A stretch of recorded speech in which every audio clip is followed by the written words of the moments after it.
Connect करेंगे सभी बच्चे जल्दी से। आज के लाइव क्लास के अंदर मैं आपको एक बहुत ही अच्छा सरप्राइज देने वाला हूं। जिनको इन अक्षरों का ज्ञान नहीं है वो कभी भी अंग्रेजी की शुरुआत नहीं कर सकते। एक व्यक्ति को जिसको अंग्रेजी सीखना है उसको इन अक्षरों का ज्ञान बहुत जरूरी होना चाहिए।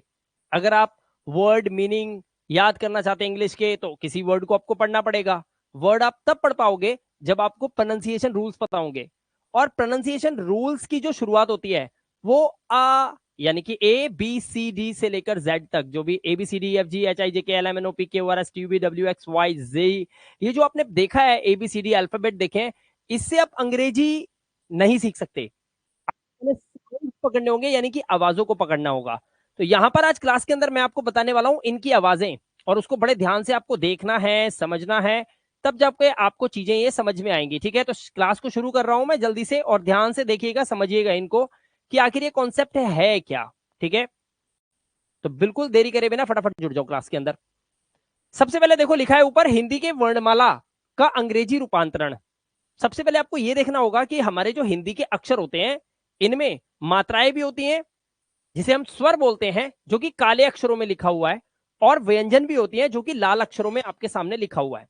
अब मैं एक एक करके इनको इंग्लिश में लिखूंगा, और आपको ध्यान रखना है ये का जो है ये इंग्लिश का नहीं है, इंग्लिश का के होता है। तो आपको आवाज पकड़नी है, आवाज के जरिए आप इनको समझना होगा। आवाज के जरिए आपको इन्हें समझना है, आवाज के जरिए, और आवाज के जरिए ही मैं इन्हें पढ़ाऊंगा। सबसे पहले यहां पर देखेंगे जो काले अक्षरों में लिखा है ये है हमारी हिंदी की मात्राएं, और इनको हम इंग्लिश में भी बोलते हैं जिन्हें बोलते हैं वाउल्स। इंग्लिश में वाउल्स जो होती है वो अंग्रेजी की मात्राएं होती हैं, और जो कॉन्सोनेंट्स होते हैं वो आते हैं हमारे अंग्रेजी के व्यंजन। जैसे यहाँ पे लिखा हुआ है ए। अब इस ए के लिए आपको क्या लगाना है, तो यहां पर ध्यान रखिए ए के लिए हम अ यानी कि जो आ आवाज है ये हमने ए लिखा। इसी तरह से इस आ की आवाज के लिए हमको लगाना होता है डबल ए, या फिर हम एक ए भी लगा सकते हैं। ऐसे ही यहां पर होता है ई। अब ये जो ई है ये क्या है, ये हमारी छोटी ई की मात्रा है ई। इसके लिए हमें लगाना होता है आई। बड़ी ई की मात्रा ई, इसे हम बोलते हैं लॉन्ग वाउल साउंड। आपको ये पता होना चाहिए कि शॉर्ट मतलब छोटी आवाज, और लॉन्ग यानी कि बड़ी आवाज।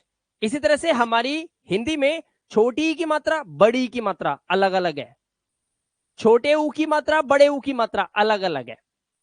अ का डंडा लग जाता है तो आ आवाज होती है, और आ का डंडा नहीं होता तो सिर्फ अ की आवाज होती है। इसी तरह से इंग्लिश में शॉर्ट वाउल साउंड और लॉन्ग वाउल साउंड होते हैं। जैसे आई जो होता है ये शॉर्ट वाउल साउंड होता है, इसको ई बोलते हैं। लेकिन जो डबल ई लग जाता है ये लॉन्ग वाउल साउंड होता है जिसमें हम बड़ी की मात्रा लगाते हैं ई। लेकिन अगर किसी हिंदी के शब्द में बड़ी की मात्रा लास्ट में लगी हो, जैसे परी, ऐसे नाम में हमको आई लगाना होता है। ठीक है, उसके बाद हमारा आता है ऊ। ये जो आवाज है ऊ अंग्रेजी में भी होती है, हिंदी में ये होती है छोटे ऊ की मात्रा, और अंग्रेजी में ये जो यू होता है ये ऊ की आवाज निकालता है। इसी तरह से ऊ ये हमारा बड़े ऊ की मात्रा होती है, और इसमें हम डबल ओ लगाते हैं। लेकिन जैसे आपको मैंने बताया, अगर ये हिंदी के किसी शब्द में आखिर में लगा हो, किसी व्यंजन में आखिर में ये मात्रा लगी हो, तो आपको यू ही लगाना होगा। ऐसे ही ए के लिए आप लगाते हैं ई, जैसे कि ए की मात्रा, लेकिन ए की मात्रा के लिए आपको ए और आई दोनों को मिलाकर लगाना होता है, यानी कि दो दो आपके वाउल्स लगते हैं एक साथ। ओ के लिए आपको ओ ही लगाना है, और औ के लिए आप ए यू या ओ यू का यूज करेंगे। अंग के लिए आपको ए एन या फिर ए एम लगाना है। जैसे अंकित लिखना है तो अंग में ए एन लगेगा, लेकिन अंबर लिखना है तो अम में आपको ए एम की आवाज आ रही है तो ए एम लिखना होगा। और अह के लिए आपको लगाना होता है ए और एच। अब जो आपने अभी तक सीखा है यह है हमारी अंग्रेजी की मात्राएं। जैसे अगर आप किसी का नाम लिखना चाहते हैं तो उसके लिए आपको इन मात्राओं का ज्ञान होना चाहिए। अगर आपको पता है कि किस मात्रा के लिए कौन सा इंग्लिश का लेटर मैं लगाऊंगा, कौन सा वाउल मुझे लगाना है, तब आप किसी भी हिंदी के नाम को इंग्लिश में लिख सकते हो। मैं अभी करके दिखाऊंगा। यहां पर हमने जो सीखा अभी, ये वाउल साउंड्स के बारे में सीखा है, जिसे हम बोलते हैं अंग्रेजी की मात्राएं। तो अगर यहां तक आपने वीडियो देख लिया तो आपको दो बातें समझ में आ गई। पहली कि आपको हिंदी की मात्रा समझ में आई, और दूसरी आपको इंग्लिश की मात्राएं समझ में आ गई। ठीक है, ये दो चीजें क्लियर हो चुकी हैं, समझ में आ गई हैं आपको। ठीक है, और जिन्हें रीडिंग नहीं आती है उनके लिए ये वीडियो जो है रामबाण है। ठीक है, और रीडिंग के भी रूल्स यहीं से शुरू होते हैं। जब तक आप ये वीडियो नहीं समझोगे, आपको ए ई आई ओ यू के कोई रूल समझने नहीं आने वाले। आप बड़े बड़े वर्ड्स को प्रोनाउंस करते समय गलतियां करेंगे। अब यहां पर जो लाल अक्षरों में लिखा हुआ है ये क्या है? तो दोस्तों मैं आपको बता दूं, जो लाल अक्षरों में लिखा हुआ है ये है हमारी हिंदी के व्यंजन, जिन्हें हम इंग्लिश में बोलते हैं कॉन्सोनेंट्स। अब आपको यह पता होना चाहिए कि इनको कैसे बुलाया जाता है। तो इसको शुरू करने से पहले आपको एक बात याद रखनी है। आप यहां पर इस एच को याद रखना, इससे आपको ये टेबल बहुत जल्दी याद होने वाली है। सबसे पहले देखिए, क के लिए के हम लगाते हैं। इंग्लिश का जो के होता है ये क की आवाज को कवर कर, लेकिन अगर आपको ख लिखना है तो आप इस का के को तो लिखो, लेकिन इसके साथ वो एच जो है वो इसके साथ जोड़ दो। ऐसे ही ग के लिए आप जी लगाते हैं, लेकिन घ लिखने के लिए आप जी को पहले यहां लेके आओ और उसके बाद एच लगा दो, तो ये घा हो जाएगा। अब आपको ये टेबल आराम से याद हो जाएगी। और अंगा के लिए आप एन जी का यूज कर सकते हैं। इसी तरह से चा के लिए आप लगाते हैं सी और एच को, तो ये चा बन जाता है, चा आवाज बन जाती है। लेकिन जब आप इसको छ करते हैं तो वो सी एच तो पहले आपको यहां लिखना ही होगा, आपको एक एच और लगा देना है, ये छा हो जाएगा।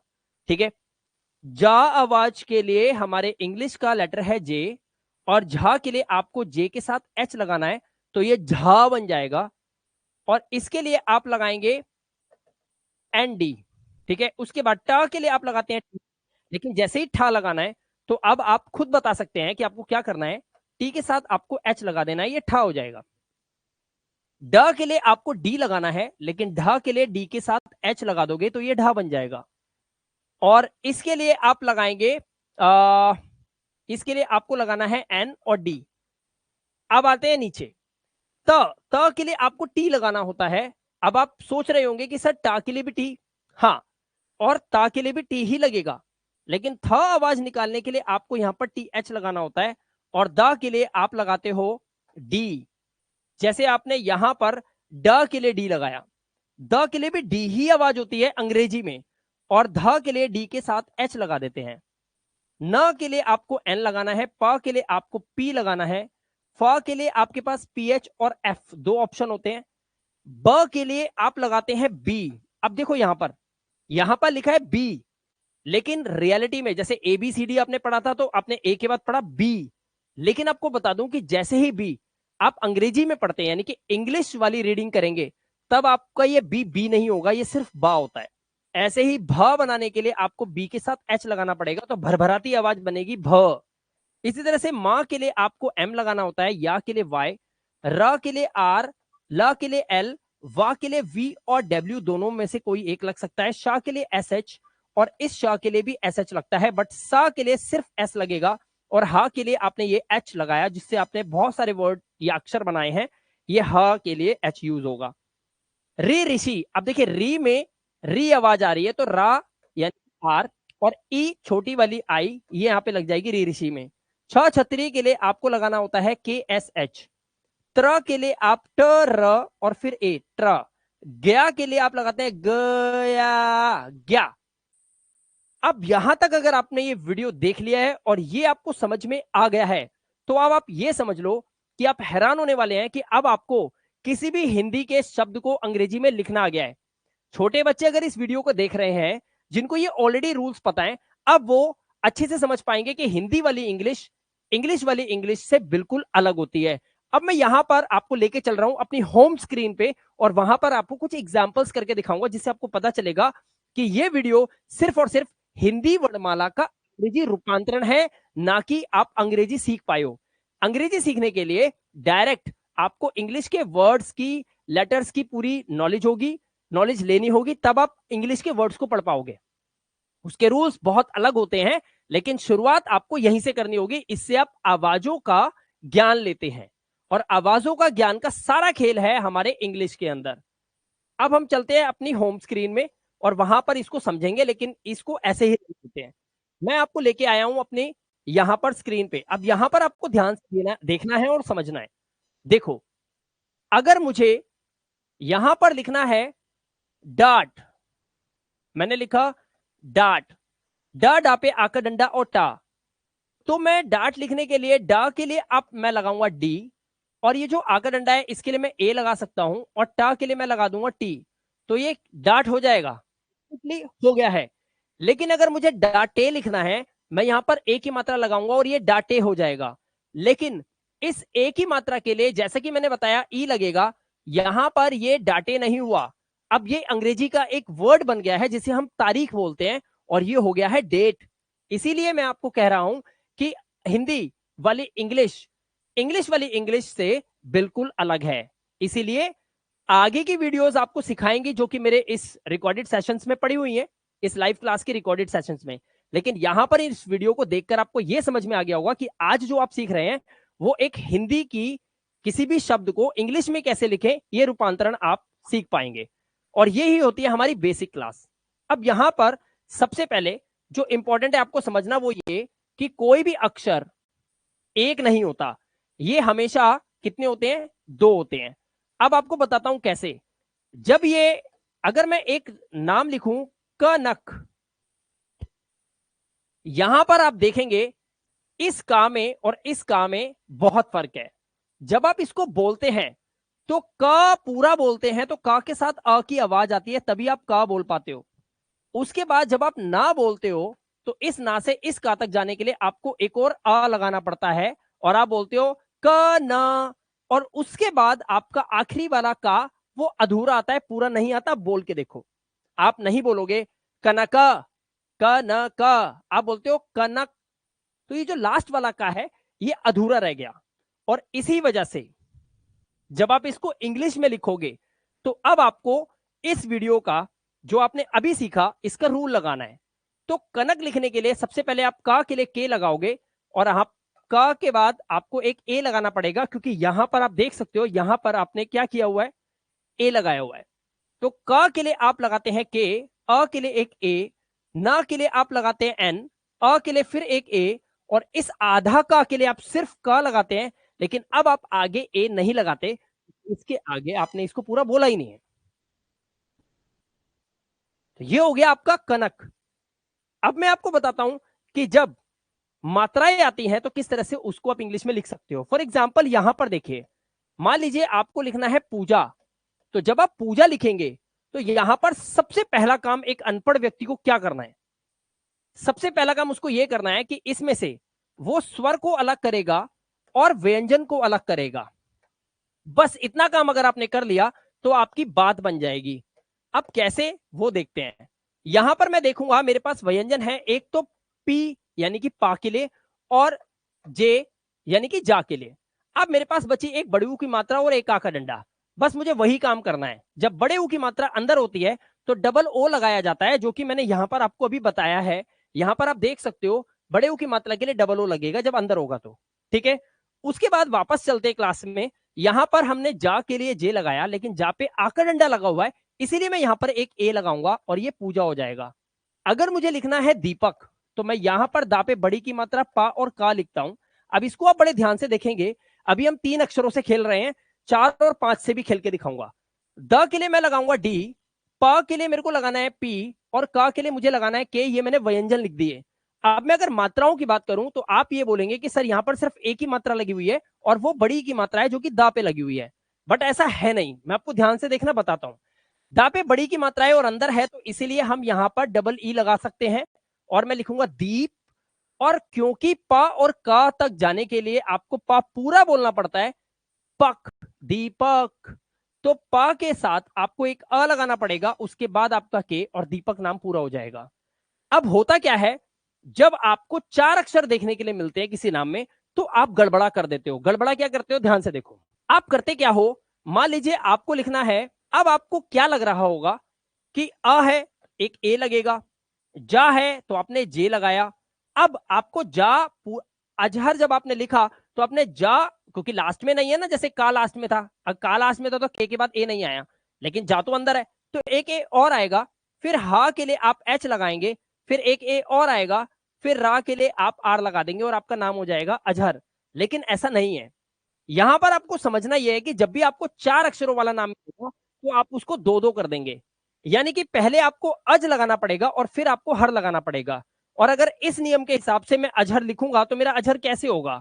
देखिए ध्यान से, मुझे अजहर अगर लिखना है तो मैं पहले अज लिखूंगा, और अज जब लिखूंगा तो अज को ऐसा मान के चलूंगा कि सिर्फ अज ही लिखना है और हर तो है ही नहीं।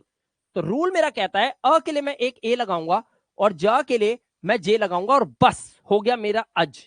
क्योंकि जब मैंने अज लिखा तो जा के आगे तो कुछ नहीं था, मैंने ये माना और मैंने अज लिख दिया, अब मैं ए नहीं लगा सकता। अब मेरे को अलग से हर लिखना है, और जब मैं हर को अलग से लिखूंगा तो ह के लिए मैं लगाऊंगा एच, और ह से रा तक जाने के लिए अब मुझे एक ए चाहिए, और फिर मैं रा के लिए आर लगाऊंगा और इसको यहां पर ले आऊंगा तो मैं लिखूंगा अजहर, और इस तरह से अजहर लिखा जाता है। लेकिन याद रखना, अजहर लिखते समय जा के नीचे एक नुक्ता होता है। ये जो लोग अच्छी उर्दू जानते हैं वो शायद समझते होंगे, तो इसलिए यहां पर कई बार जे नहीं, अजहर में जेड लगा होता है, अजहर। ये आपको पता होना चाहिए, ठीक है? यहां तक क्लियर हुई बात? अब देखो, ये थे 4 अक्षर। अगर मान लो आपको लिखना है अमरदीप, अब आपको क्या करना होगा बताओ? क्या अब आप 2-2 अक्षर अलग करोगे, अम, रदी और पा, ऐसा करोगे क्या? नहीं। जब आपको 5 अक्षर दिखाई दे तो आप समझ जाना कि वहां पर कोई भी हिंदी के 2 शब्द जुड़े हुए हैं और मतलब निकाल रहे हैं। अमर मतलब होता है जो कभी ना बुझे, और दीप मतलब होता है वो दिया जो लौ जल रही है और हम चाहते हैं कि ये अमर हो जाए, इसे बोलते हैं अमरदीप। तो यहां पर हमारा अमर एक अलग शब्द है और दीप एक अलग शब्द है, तो आप समझ गए होंगे कि आपको टुकड़ा करना क्या है। आपको 3 अक्षर का टुकड़ा यहां करना है और 2 का इधर करना है जब आप इसका नाम को इंग्लिश में लिखोगे। रूल वही रहेगा, बट तरीका थोड़ा सा आपको यहां से सोचना होगा। अब आपको क्या करना है, अमर लिखने के लिए आप लिखेंगे आ, मां के लिए एम लिखेंगे, और मां से रा तक जाने के लिए आपको एक ए लगाना है, और लास्ट में रा है तो सिर्फ अमर यहां तक लिख दोगे। अब लिखना है आपको सिर्फ दीप। दा के लिए आप लगाते हैं डी, बड़ी ई की मात्रा है तो 2 बार ई लगाएंगे, और पा के लिए आप लगाएंगे पी। अब आपको ए नहीं लगाना है क्योंकि पा लास्ट में लिखा हुआ है। दीप, पा पूरा नहीं बोल रहे आप, ये नहीं बोल रहे अमर दीपा, दीपा नहीं बोल रहे हो आप, बोल रहे हो अमर दीपा आधा है। देखो ध्यान से सुनो, बोल के देखो, खुद सुनो, सोचो, इसलिए यहां पर ए नहीं आएगा और नाम आपका बन चुका है अमरदीप, आप इसे मिला दो। तो आपको यह सोच के नहीं घबराना है कि इतना बड़ा क्या आ रहा है, और यही रहस्य छुपा है बड़ी बड़े इंग्लिश के वर्ड्स में। और बच्चे कहते हैं सर ये बड़े बड़े वर्ड्स तो याद ही नहीं होंगे, कैसे करें? सर मैं जब बड़े बड़े वर्ड्स लिखता हूं ना तो मैं स्पेलिंग में बहुत सारी मिस्टेक करता हूं, सर कोई तरीका है क्या? अरे पगलेट, तू रूल पता है तेरे को? पहले तुझे ये पता है कि रूल्स कैसे काम करते हैं? सवाल तो तेरा बहुत बड़ा है, काम तो तेरा टुच्चा सा है। तो आपको मैं ये कहना चाहता हूं कि वो गलती जो इस कोर्स से बाहर लोग, पूरी दुनिया कर रही है, यूट्यूब पे बैठ के अपना समय खराब कर रही है, आपको वैसा नहीं करना है। हर एक वीडियो एक सीरियस वीडियो होती है, उसको आपको दिल से देखना है, यहां से जो आपके उल्टे हाथ की तरफ होता है, इसको आपको ध्यान से देखना है, समझना है, रूल समझने हैं, ताकि आगे आने वाली वीडियोस जो मैं इस कोर्स में डाल रहा हूं आप लोगों के लिए वो आपको अच्छे से समझ आए। यहां पर टोटल 40 के अराउंड वीडियोस डली हुई है कोर्स के अंदर। आपको शुरू की 10-15 वीडियो, जो नए बच्चे हैं 10-15 वीडियोस अब देख लेनी है, क्योंकि अब आपको हर एक वीडियो अच्छे से समझ में आने लग जाएगी स्टेप बाय स्टेप। ये वीडियो में आपने हिंदी के शब्दों को इंग्लिश में लिखने का तरीका सीख लिया है। तो आज की क्लास इतनी ही थी। अब आप बड़े बड़े नाम भी लिख के देख सकते हो, मैं सिर्फ आपको एक नाम दूंगा और सभी बच्चे इसको लिखकर दिखाएंगे, ध्यान से देखेंगे, ठीक है?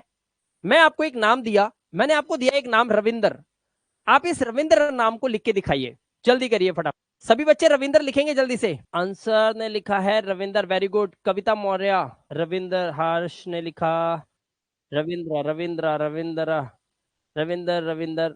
ठीक है, ऑलमोस्ट आप सबने बिल्कुल ठीक लिखा है। एक बच्चे का मुझे गलत लग रहा है, उत्कर्ष का, जिसने एन नहीं लगाया।